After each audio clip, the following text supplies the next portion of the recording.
Hi, today we will continue the series of our videos dedicated to high dynamic range measurements in modern spectrum analyzers. In the second part, we will be focusing on the two-tone dynamic range. The two-tone dynamic range is a very good complex parameter in the sense that it alone can reveal the overall performance of the spectrum analyzer in question. The two-tone dynamic range will be indicative of the linearity of the spectrum analyzer entire front end, of the sensitivity of its down conversion path. It will show you the local oscillator's close-in phase noise and spurs, and ultimately it will also characterize the true performance of the final IF circuitry and of the analog to digital converter used in the analyzer. If we consider an ideal signal generator to be used in the intermodulation distortion measurement setup, we will likely come to an agreement that such an instrument should be a two-channel one with good phase noise, not masking the distortion products, and with a good isolation between the channels. Such an instrument is Belsen 200, built around the FSW Quicksin modules, offering superb phase noise, two channels, and good isolation between them, thanks to the possibility of using both real-time ALC and tabular power control. Summing the two test tones at the spectrum analyzer input with a resistive power splitter only will already provide over 90 dB of channel-to-channel isolation, which is normally quite sufficient for intermodulation testing. The first unit to test will be Agilent PSA. We are going to apply to Agilent E4440A two signals with a level of -20 dBm each, the first signal at 1 GHz and another one offset from this carrier frequency by 30 kHz.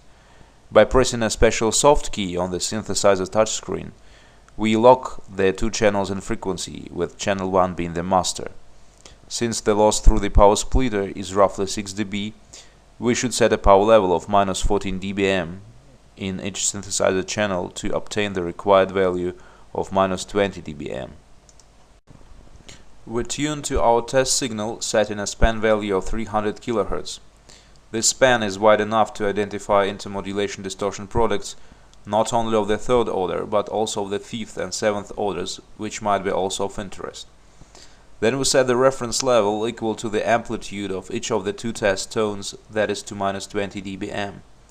We narrow the resolution bandwidth of the analyzer down to 1 kHz and optimize its phase noise profile for close-in offsets.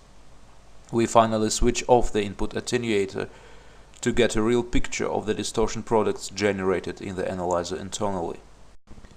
With the resolution bandwidth narrowed down to 10 Hz, Agilent PSA shows a measurement noise floor with a relative level of -95 dBc from the reference.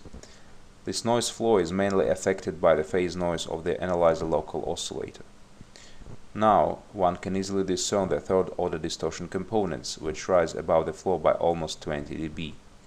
These must be the distortion products generated in the analyzer front end and to some extent in its digitizing circuitry.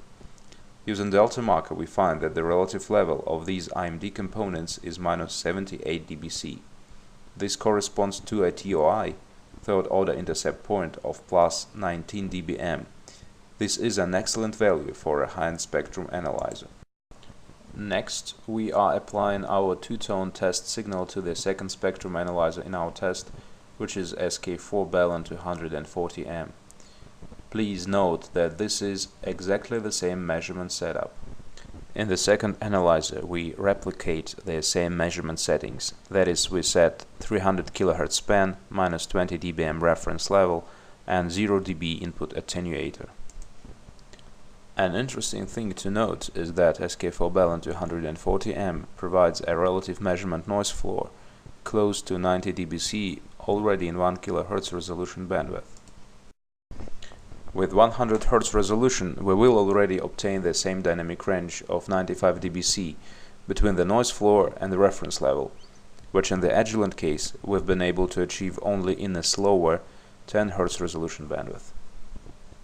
Remember, the close-in phase noise of SK4 240M is lower than that of the PSA by almost 10 dB, and this difference will be transferred dB for dB in the level of the noise floor during the IMD measurements.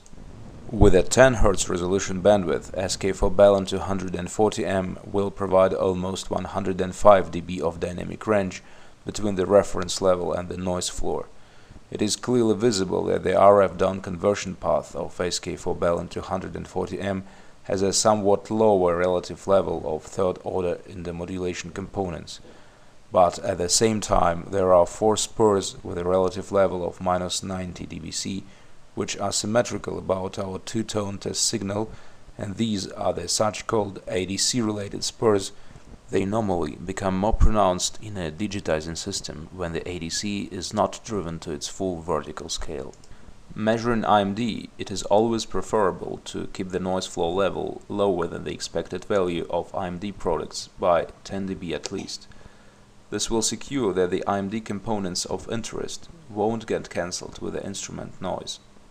The actual value of the third order IMD product is -82 dB as measured with a delta marker. In terms of TOI performance, it is equivalent to an intercept point of over 21 dBm if we keep in mind that the amplitude of each test tone applied to the analyzer during our test was -20 dBm. Now compare the dynamic range and speed in 1 kHz resolution bandwidth in both analyzers. Don't make the mistake thinking that TOI is the only parameter that counts for IMD measurements. We would like to emphasize once again, for high dynamic range IMD measurements, the phase noise of the instrument is as critical as the instrument linearity. When going higher in frequency, the importance of the phase noise in the IMD measurements will be only growing, since maintaining good linearity with the frequency increase can be generally accomplished with a less technical effort than providing low phase noise for the same higher frequencies. Please compare the two-tone dynamic range of the two spectrum analyzers at 5 GHz. As you see, better phase noise means better dynamic range for the same settings. And 95 dB of dynamic range are still available at 5 GHz in 100 Hz resolution bandwidth. The most characteristic example can be shown close to 20 GHz. Actual test frequency was 19.7 GHz. At these test frequencies, both spectrum analyzers show very close results in terms of linearity, but the phase noise of their local oscillators ultimately poses a limit to the system dynamic range, determining whether it will be 70 dB, the case of the PSA, or 80 dB, the case of SK4Balun 240M, for the same resolution filter of 1 kHz. SK4Balun 240M is further capable of providing close to 90 dB of dynamic range in a narrow filter of 100 Hz. Finally, we would like to mention that these high dynamic range measurements would have been impossible if a test synthesizer with a correspondingly low level of phase noise performance had not been at our disposal. That is to say, we would like to draw your attention again to Belsen 200, a two-channel test synthesizer, which is capable of delivering the top level of today's performance and effectively replacing bulky and costly rack mount systems, as has been shown in our video.